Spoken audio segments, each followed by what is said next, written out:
श्रीवेङ्कटेश्वर सुप्रभातम्। कौसल्या सुप्रजा रामपूर्वा सन्ध्या प्रवर्तते। उत्तिष्ठ नरशार्दूला कर्तव्यं दैवमाह्निकम्। उत्तिष्ठोत्तिष्ठ गोविन्द उत्तिष्ठ गरुडध्वज। उत्तिष्ठ कमलाकान्ता त्रैलोक्यं मङ्गलं कुरु। मातः समस्तजगतां मधुकैटभारेः वक्षो विहारिणि मनोहर दिव्यमूर्ते। श्रीस्वामिनिश्रितजनप्रियदानशीले श्रीवेङ्कटेशदयिते तव सुप्रभातम्। तव सुप्रभातमरविन्दलोचने भवतु प्रसन्नमुखचन्द्रमण्डले। विधिशङ्करेन्द्रवनिताभिरर्चिते वृषशैलनाथदयिते दयानिधे।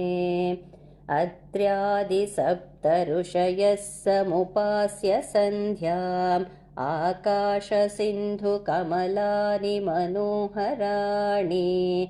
आदाय पादयुगमर्चयितुं प्रपन्नाः शेषाद्रिशेखर विभो तव सुप्रभातम्। पञ्चाननाब्ज भव षण्मुखवासवाद्याः त्रैविक्रमादिचरितं विबुधास्तुवन्ति। भाषापतिः पठति वासरशुद्धिमारात् शेषाद्रिशेखर विभो तव सुप्रभातम्। ईषत्प्रफुल्लसरसीरुहनारिकेळ पूगद्रुमादिसुमनोहरपालिकानाम् आवातिमन्दमनिलः सह दिव्यगन्धैः शेषाद्रिशेखर विभो तव सुप्रभातम्।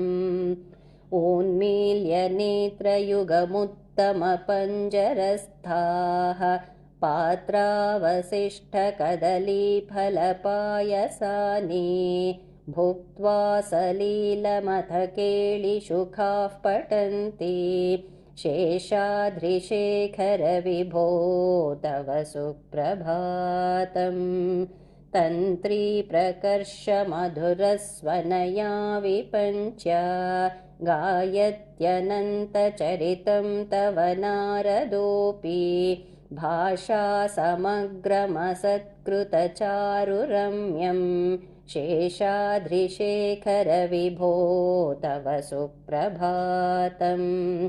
भृङ्गावळी च मकरन्दरसानुविद्ध जूङ्कारगीतनिनदैः सह सेवनाय निर्यात्युपान्तसरसीकमलोदरेभ्यः शेषाद्रिशेखर विभो तव सुप्रभातम्। योषागणेन वरदग्निविमथ्यमाने घोषालयेषु दधिमन्थनतीव्रघोषाः रोषात् कलिं विदधते ककुभश्च कुम्भाः शेषाद्रिशेखर विभो तव सुप्रभातम्।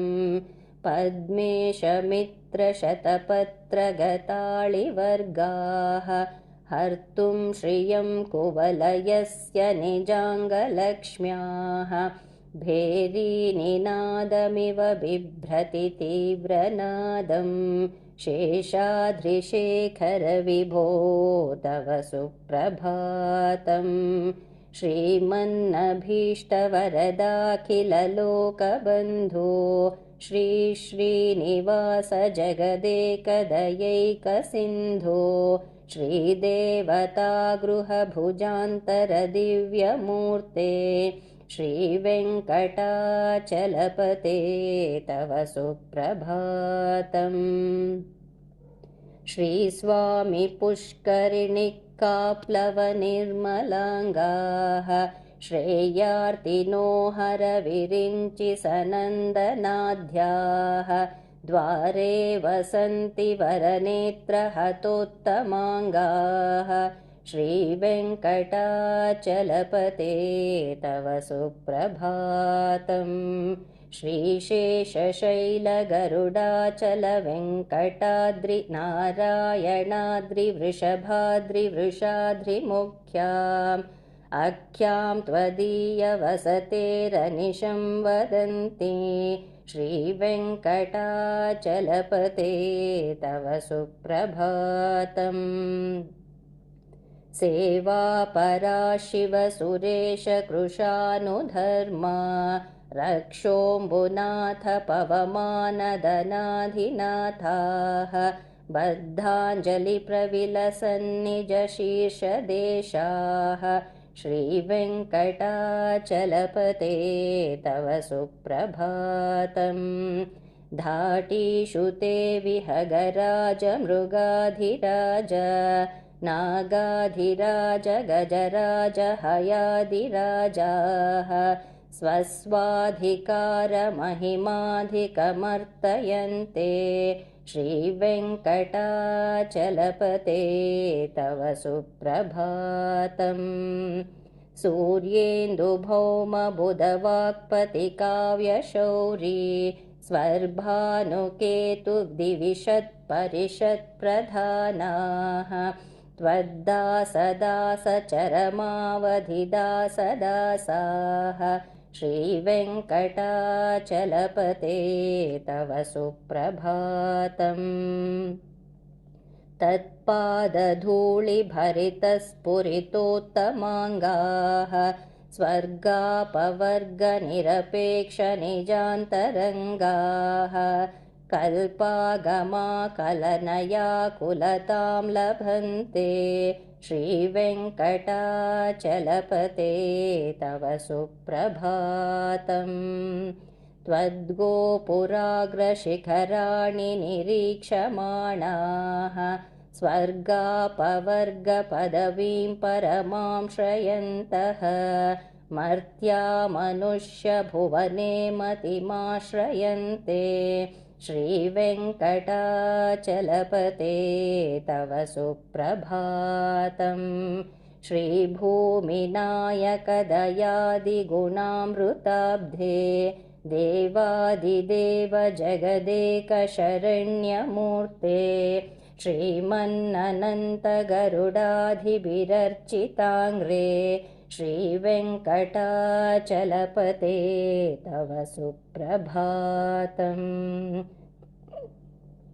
श्रीपद्मनाभपुरुषोत्तमवासुदेव वैकुण्ठमाधव जनार्दनचक्रपाणे श्रीवत्सचिह्नशरणागतपारिजात श्रीवेङ्कटाचलपते तव सुप्रभातम् कन्दर्पदर्पहरसुन्दरदिव्यमूर्ते कान्ताकुचाम्बुरुहकुट्मललोलदृष्टे कल्याणनिर्मलगुणाकरदिव्यकीर्ते श्रीवेङ्कटाचलपते तव सुप्रभातम् मीनाकृते कमठकोलनृसिंहवर्णिन् स्वामीन् परश्वत्थतपोधनरामचन्द्र शेषांशरामयदुनन्दनकल्किरूप श्रीवेङ्कटाचलपते तव सुप्रभातम्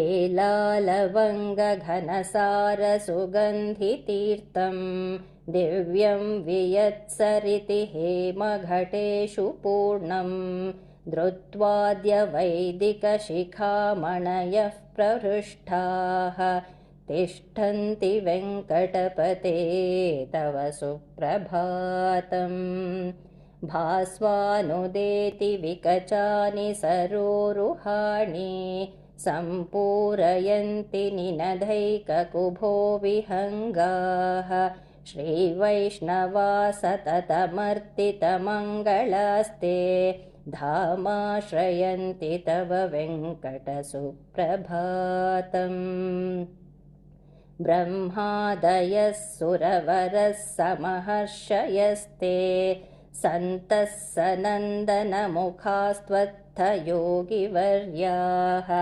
धामान्तिके तव हि मङ्गलवस्तुहस्ताः श्रीवेङ्कटाचलपते तव सुप्रभातम् लक्ष्मीनिवासनिरवद्यगुणैकसिन्धो संसारसागरसमुत्तरणैकसेतो वेदान्तवेद्यनिजवैभवभक्तभोग्य श्रीवेङ्कटाचलपते तव सुप्रभातम् इत्थं वृषाचलपतेरिह सुप्रभातम् ये मानवाः प्रतिदिनं पठितुं प्रवृत्ताः तेषां प्रभातसमये स्मृतिरङ्गभाजां प्रज्ञां परार्थसुलभां परमां प्रसूते।